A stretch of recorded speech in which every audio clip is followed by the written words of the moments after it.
വള്ളിക്കുന്നിൽ മാത്രം 550-ലധികം ആളുകൾക്ക് മഞ്ഞപ്പിത്തം സ്ഥിരീകരിച്ചിട്ടുണ്ട്. ഇന്നലെ ഒരു മരണം കൂടി സംഭവിച്ച സാഹചര്യം കൂടിയുണ്ട്.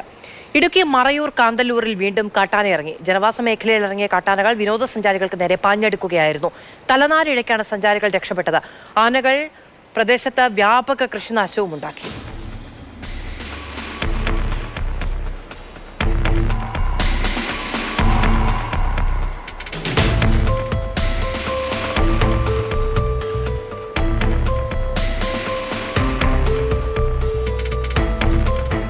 ആനയുടെ ശല്യം കാരണം കൊണ്ട് നമുക്ക് ജീവിക്കാനൊക്കെ വലിയ ബുദ്ധിമുട്ടായിട്ട് ഇരിക്കുവാൻ.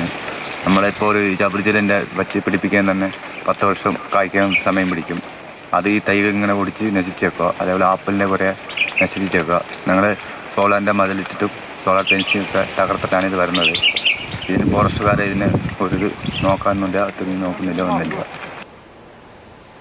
ജയൻ സാജു വിവരങ്ങളുമായി നമ്മളോടൊപ്പം ചേരുകയാണ്. ജയൻ, കൃത്യമായി ഏത് മേഖലയിലാണ് കാട്ടാനക്കൂട്ടം ഇറങ്ങിയത്? വലിയ തോതിലുള്ള കൃഷിനാശം ഉണ്ടാക്കി എന്നാണല്ലോ പ്രദേശവാസികൾ പറയുന്നത്.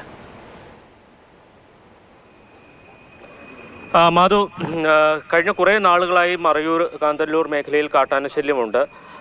ഈ കഴിഞ്ഞ ദിവസങ്ങളിൽ ഏറ്റവും കൂടുതൽ നാശമുണ്ടാക്കിയിരിക്കുന്നത് കാന്തല്ലൂരിന് സമീപം വൃന്ദാവൻ എന്ന് പറയുന്ന ഒരു റിസോർട്ടുണ്ട്. അതൊരു മലയ്ക്ക് മുകളിലുള്ള റിസോർട്ടാണ്. ആ റിസോർട്ടിൻ്റെ സമീപത്താണ് ഇപ്പോൾ കാട്ടാനകൾ സ്ഥിരമായിട്ട് നിലയുറപ്പിച്ചിരിക്കുന്നത്.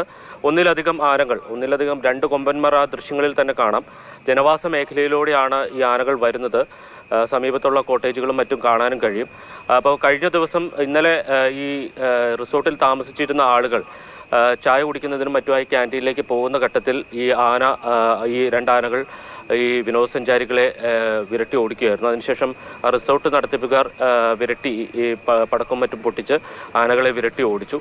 അതോടൊപ്പം തന്നെ സിനിമയുടെ ഷൂട്ടിങ്ങുമായി ബന്ധപ്പെട്ട് എത്തിയ ആളുകൾക്ക് നേരെയും അവരുടെ വാഹനങ്ങൾക്ക് നേരെയും ആനയുടെ ആക്രമണം ഉണ്ടായിട്ടുണ്ട്. ഇങ്ങനെ സ്ഥിരമായി അവിടെ ഇത്തരം പ്രശ്നങ്ങൾ ഉണ്ടാകുന്നു. പ്രത്യേകിച്ച് ഈ കാന്തല്ലൂർ എന്ന് പറയുന്നത് ഒരു കാർഷിക മേഖലയാണ്. ശീതകാല പച്ചക്കറി വ്യാപകമായി കൃഷി നടത്തുന്ന ഒരു പ്രദേശമാണ്. അതുകൊണ്ട് തന്നെ അവിടെ ആപ്പിളും അതോടൊപ്പം തന്നെ സബർജില്ലും അടക്കമുള്ള വിളകൾ കൂടി ആനകൾ നശിപ്പിക്കുന്നുണ്ട് എന്നാണ് കർഷകരുടെ ഒരു പരാതി.